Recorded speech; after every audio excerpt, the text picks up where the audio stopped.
Yes, ready. Udah Bentar. ngegas. Suruh juga lagi ngetik nih. Santai bos. Oke, masuk ya suaranya ya? Oh, masuk. Masuk. Saya mulai ya. Assalamualaikum warahmatullahi wabarakatuh. Selamat pagi dan salam sejahtera untuk kita semua. Sebelumnya, perkenalkan nama saya Isfa Melidia dari Prodi Bahasa dan Sastra Indonesia, Fakultas Keguruan dan Ilmu Pendidikan Universitas Pancasakti Tegal. Saya ucapkan selamat pagi dan semangat pagi. Karena apa? Semangat harus tetap seperti pagi, ketika janji-janji baru muncul, ketika harapan-harapan baru merekah bersama kabut yang mengambang hingga nun jauh di kaki pegunungan. Pagi berarti satu hari yang menyenangkan, melelahkan telah terlampaui lagi. Baik, kawan-kawanku yang berbahagia, pada kesempatan kali ini saya akan mereview buku, yang mana mereview adalah memberi tanggapan atau memberi penilaian terhadap sesuatu yang akan direviewkan. Jadi, saya akan mereview buku. Nanti saya akan memberi tanggapan atau penilaian terhadap buku ini. Buku yang ada di genggaman tangan saya, buku yang dipegang oleh tangan saya berjudul Bergeraklah Mahasiswa. Dan saya anjurkan kepada kalian semua untuk membaca buku ini. Karena menurut saya, buku ini merupakan buku bacaan wajib bagi setiap mahasiswa. Baik mahasiswa baru maupun mahasiswa yang seperti kita yang masih semester 2 wajib membaca buku ini. Karena apa? Buku ini sangat provokatif dan tentunya sangat istimewa. Nah, letak istimewanya di mana? Nanti kita akan mengulas bersama-sama. Nah, sebelum kita melangkah lebih jauh apa sih isi dari buku ini, alangkah baiknya kita mengetahui atau menelisik sedikit makna atau filosofi dari judul ini. Apa sih filosofi dari kalimat judul kalimat Bergeraklah Mahasiswa? Nah, Bergeraklah Mahasiswa. Judul ini ditulis menggunakan huruf kapital semua. Judul ini ditulis dengan menggunakan huruf kapital semua, sangat provokatif dan bersifat kata kerja. Nah, di mana letak kata kerjanya? Yakni pada kata bergeraklah. Nah, pada kata bergeraklah ini selain mengandung kata kerja, juga mengandung kata perintah. Kemudian, judul ini juga diakhiri dengan tanda seru. Tanda seru di sini merupakan arti atau makna penegasan sekaligus tanda perintah untuk kita sebagai mahasiswa terus bergerak menjadi agent of change dan mendobrak tatanan. Selain buku ini ditulis menggunakan huruf kapital, kemudian diakhiri dengan tanda seru, buku ini juga dimuat dengan warna merah. Seperti yang kita ketahui bahwa warna merah merupakan simbol atau warna merah itu identik dengan perjuangan, dengan semangat, dengan api yang berkobar-kobar dan emosi. Seakan penulis ingin menyampaikan emosinya, seakan penulis ingin menyampaikan keresahannya melalui judul ini.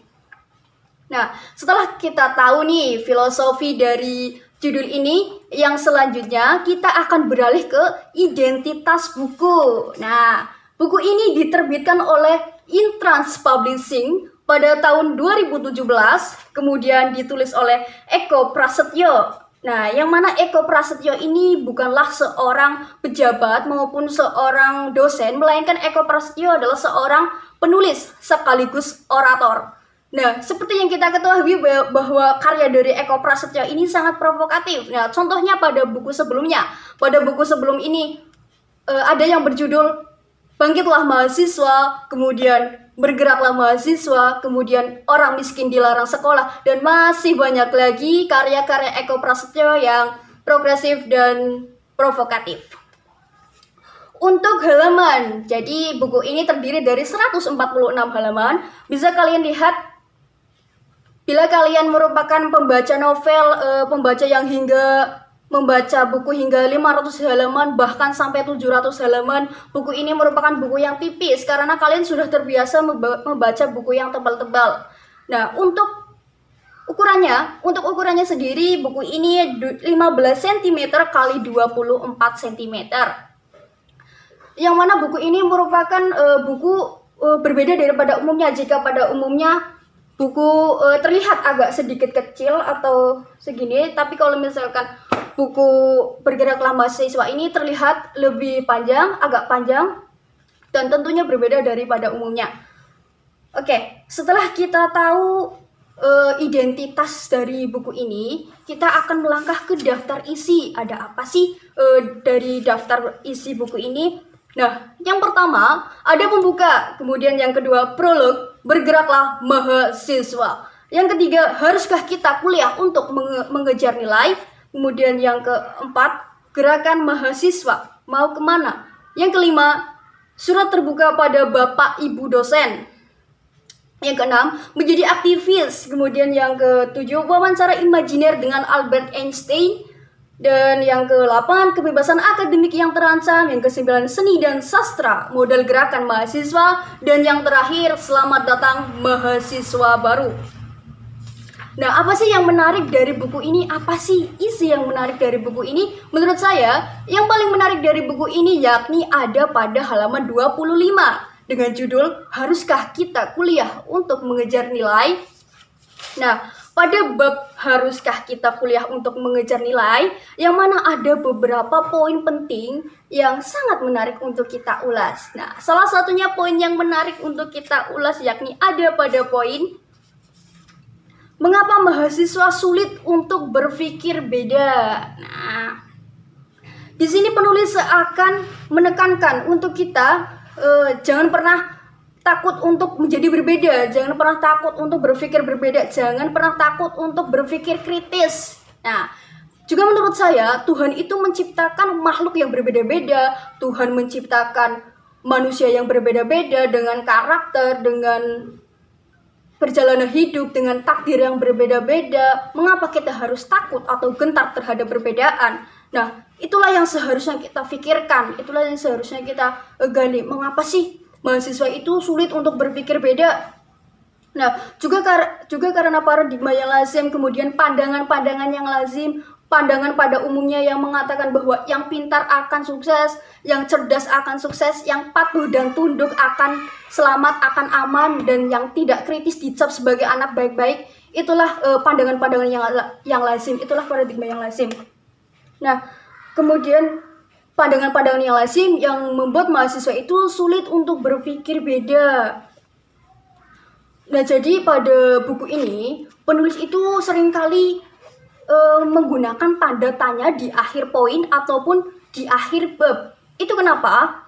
Itu karena penulis itu menginginkan kita sebagai mahasiswa untuk terus berpikir dan mencari jawaban atas pertanyaan-pertanyaan penulis yang membangkitkan semangat kita, yang mendongkrak semangat kita untuk berpikir kritis dan tentunya skeptis. Nah, itulah alasannya mengapa penulis itu seringkali menyisipkan tanda tanya di akhir bab atau poin.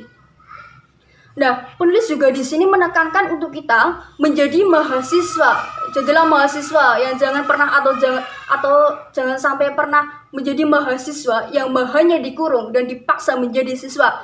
Jadilah mahasiswa yang dengan mahanya berkibar-kibar, dengan mahanya yang dimanfaatkan dengan sebaik-baiknya, dengan mahanya yang dipergunakan dengan sebaik-baiknya. Itulah yang ingin penulis sampaikan dalam buku ini. Sebenarnya masih banyak poin-poin yang harus saya sampaikan, masih banyak bab-bab penting yang harus saya sampaikan. Berhubung karena waktunya yang singkat dan karena keterbatasan waktu, saya cukupkan sampai di sini saja. Ada ungkapan yang mengatakan tak ada gading yang tak retak. Oleh karena itu, tentunya saya tak terlepas dari kekurangan maupun kesalahan, kekeliruan dan tutur kata yang kurang berkenan, mohon dimaafkan. Oke? Sekian dari saya, terima kasih. Wassalamualaikum warahmatullahi wabarakatuh. Hidup mahasiswa, salam sastra, salam budaya. Waalaikumsalam.